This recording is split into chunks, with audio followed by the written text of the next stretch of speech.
आज हम डिस्कस करने वाले हैं इंडस वाटर ट्रीटी को, सिंधु जल समझौते को। ये समझौता भारत ने वर्तमान में स्थगित कर दिया है, निलंबित कर दिया है, समाप्त नहीं किया है। इससे पहले भी भारत पानी को रोक चुका है। आज हम इस समझौते को, ये कैसे हुआ, किन परिस्थितियों में हुआ और इसमें क्या प्रावधान किए गए थे, इसको डिस्कस करने वाले हैं। सबसे पहले ये नदियां जो हैं, इनको मैप में हम देख लेते हैं। सिंधु, झेलम, चिनाब, रावी, व्यास और सतलुज नदियां, इनको दो पार्ट में बांटा गया है, पश्चिमी नदियां और पूर्वी नदियां। इन पे क्या ट्रीटी है हम जानेंगे। सबसे पहले लोकेशन, ये आपको दिखाई दे रही है सिंधु नदी, इंडस रिवर या सिंधु नदी, जो भी आप कहना चाहें।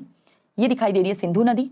इसके अलावा सिंधु नदी के बाद इसकी 5 सहायक नदियां, झेलम, चिनाब, रावी, व्यास और सतलुज, जिसमें से व्यास और सतलुज नदी भारत में ही मिल जाती हैं और बाकी नदियां पाकिस्तान में मिलती हैं।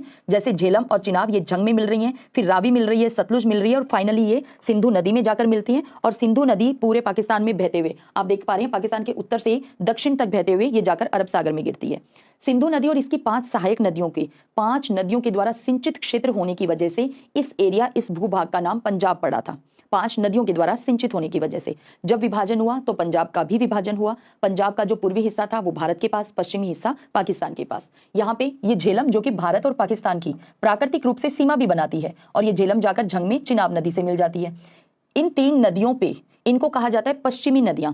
इन 3 नदियों पे जो है वो क्या ट्रीटी है और रावी, व्यास और सतलुज पे क्या प्रावधान किया गया है। और जब भारत कोई परियोजना स्टार्ट करता है, कोई प्रोजेक्ट स्टार्ट करता है, तो पाकिस्तान क्यों विवाद खड़ा करता है, हम जानेंगे। ये आप रावी नदी देख पा रहे हैं, ये व्यास और सतलुज। फैक्ट के रूप में ध्यान रखना है, व्यास और सतलुज जो है वो भारत में ही आपस में मिल जाती हैं और फिर सतलुज नदी बहते हुए जाकर के यहाँ पे चिनाब और फिर सिंधु नदी में मिलती है। बाकी नदियों का जो मिलन है, जो मिलती है आपस में, वो पाकिस्तान के अंदर। भारत और पाकिस्तान का जब बंटवारा हुआ 1947, तो पंजाब को विभाजित किया गया। देखिए, लैंड का विभाजन फिर भी किया जा सकता है, पानी का बंटवारा और भी मुश्किल रहता है। हम जानेंगे कि आखिर ये पानी का बंटवारा किया कैसे गया। पंजाब को विभाजित किया, पूर्वी भाग पंजाब का भारत के पास, पश्चिमी भाग पाकिस्तान के पास। बंटवारे के दौरान ही सिंधु नदी घाटी और इसकी जो नहरें थी उनका भी विभाजन किया गया। जब भारत विभाजित नहीं था, ब्रिटिश भारत के अंदर नहरों का निर्माण किया गया था। ये भूभाग काफी सिंचित क्षेत्र था, नहरों के द्वारा निर्माण किए जाने के बाद और भी ज्यादा उत्पादन बढ़ चुका था। यहाँ पे विभाजन हुआ तो फिर नहरों को भी विभाजित किया। 20 दिसंबर 1947 पानी के बहाव को बनाए रखने के लिए जो पूर्वी पंजाब और पश्चिमी पंजाब था, इनके चीफ इंजीनियरों के बीच में एक समझौता हुआ।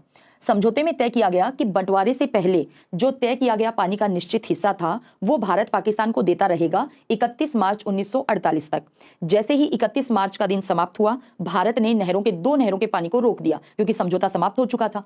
1 अप्रैल 1948 को जब समझौता लागू ही नहीं रहा तो भारत ने पानी को रोक दिया था, लेकिन फिर आपसी वार्तालाप से पानी को वापस बहने दिया गया। देखिए, वर्तमान में भी भारत ने जो समझौता स्थगित किया है, निलंबित किया है, तो ऐसे में पानी को रोकना इतना आसान भी नहीं है। 12 मासी ये नदियां हैं, खूब मात्रा में इनमें पानी रहता है। भारत को इस पानी को रोकने के लिए, कि हम पाकिस्तान में पानी ना जाने दें, बहुत बड़े बड़े डैम की नीड होगी, बहुत बड़ा कैनाल सिस्टम, पूरा एक नहर तंत्र हमारे पास होना चाहिए। पानी को हम मोड़कर किस तरफ लेकर जाएंगे, अदरवाइज उस एरिया में बाढ़ आने का खतरा हो जाएगा। तो ऐसे में इस संधि को केवल स्थगित किया गया है, पानी को कंप्लीटली रोक देना ये इम्पॉसिबल काम रहता है, क्योंकि नेचुरल बहाव है और इतने पानी को रोकेंगे कैसे। हमारे पास उसके लिए डैम और कैनाल, ये सब सिस्टम होना चाहिए, जो कि वर्तमान में नहीं है। 1951, आखिर ये समझौता क्या था, हमारा फोकस उसी पे है।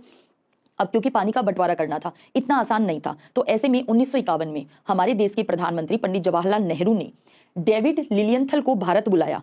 डेविड कौन थे, लिलियंथल कौन था, तो इसने टेंसी नदी के लिए पूर्व प्रमुख के रूप में भूमिका निभाई थी। तो इनको भारत का निमंत्रण दिया, भारत आए। फिर इसके बाद ये पाकिस्तान भी गए, फिर दोनों पक्षों के बीच में बैठ के चली, क्योंकि ये डेविड लिलियंथल ने भारत और पाकिस्तान का दौरा किया, पूरी साइट को विजिट किया और जाकर के एक लेख लिखा। उस लेख को वर्ल्ड बैंक के हेड ने, जिसका नाम डेविड ब्लैक था, उसने भी पढ़ा और फिर दोनों देशों से कांटेक्ट किया। भारत पाकिस्तान से कांटेक्ट करके दोनों देशों के बीच में बैठकें करवाई। दोनों देशों के बीच में लगभग 1 दशक तक बैठकों का दौर चला। उसके बाद दिन आया 19 सितंबर का, 19 सितंबर 1960, जब कराची के अंदर भारत के प्रधानमंत्री पंडित जवाहरलाल नेहरू और पाकिस्तान के राष्ट्रपति अयूब खान के बीच में इस संधि ट्रीटी पे सिग्नेचर किए गए, हस्ताक्षर किए गए।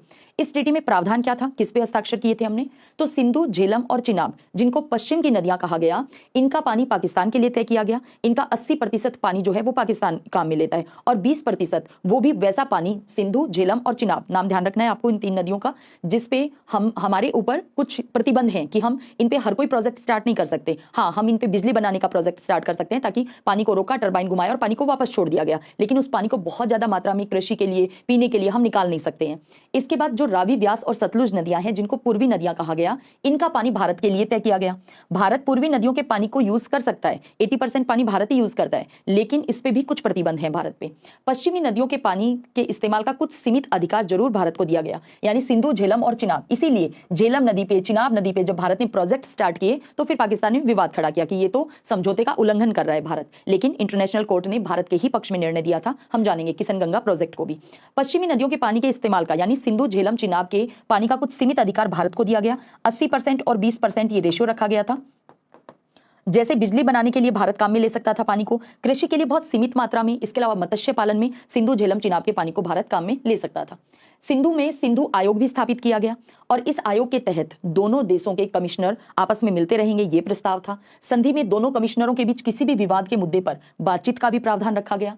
इसके अलावा जब कोई देश जैसे भारत अगर किसी परियोजना को स्टार्ट करता है, उस पर अगर पाकिस्तान को कोई इशू हो, कोई विवाद हो, तो ऐसे में दोनों देश जो हैं जिसने आपत्ति की हो, पहला देश उसका जवाब देगा और इसके लिए दोनों पक्षों की बैठकें भी होंगी।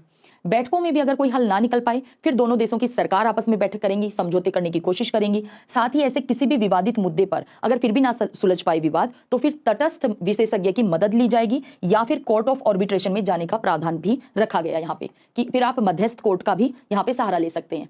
अब हम बात करते हैं कि जिसपे भारत ने प्रोजेक्ट स्टार्ट किया, पाकिस्तान ने विवाद स्टार्ट किया। Kishan Ganga hydro electric project. ये किशन गंगा जो है ये झेलम की सहायक नदी है और इस पे भारत ने ये जो प्रोजेक्ट चलाया उस पे भी पाकिस्तान ने विवाद खड़ा किया था। और ये कहाँ पे है? ये Kishan Ganga hydro electric project जो है ये बांदापुर जिले के अंदर है, जम्मू कश्मीर के बांदापुर जिले में। अब इस पे पाकिस्तान ने कहा कि डैम भारत ने बहुत ऊंचा बनाया है और कुल मिलाकर इस विवाद को ले गया था इंटरनेशनल कोर्ट में। कुछ टर्म्स कंडीशंस के साथ इंटरनेशनल कोर्ट ने भारत के ही पक्ष में फैसला दिया था। 2007 में हमने ये प्रोजेक्ट स्टार्ट किया था, जल्दी पूरा हो जाता, लेकिन पाकिस्तान के विवादों के चलते आखिर इसका उद्घाटन 2018 में हो चुका है। ठीक इसी तरह से बगलीहार प्रोजेक्ट पे भी, और इसके अलावा जो रातले हाइड्रो इलेक्ट्रिक प्रोजेक्ट है ये किश्तवाड़ा जिले में है, जम्मू कश्मीर के किश्तवाड़ा में, और ये कहाँ पे है? चिनाब नदी पे है। इस पे भी पाकिस्तान कह रहा है कि भारत सिंधु जल समझौते का उल्लंघन कर रहा है, जबकि फैक्ट ये है कि भारत ने सिंधु जल समझौते को पूरी तरह से, चाहे बाकी आतंकवाद का इशू या अदर इश्यूज हमारे चलते रहे हों, लेकिन इस ट्रीटी को भारत ने पूरी तरह से निभाया है। वर्तमान में इस ट्रीटी को भारत ने केवल स्थगित किया है।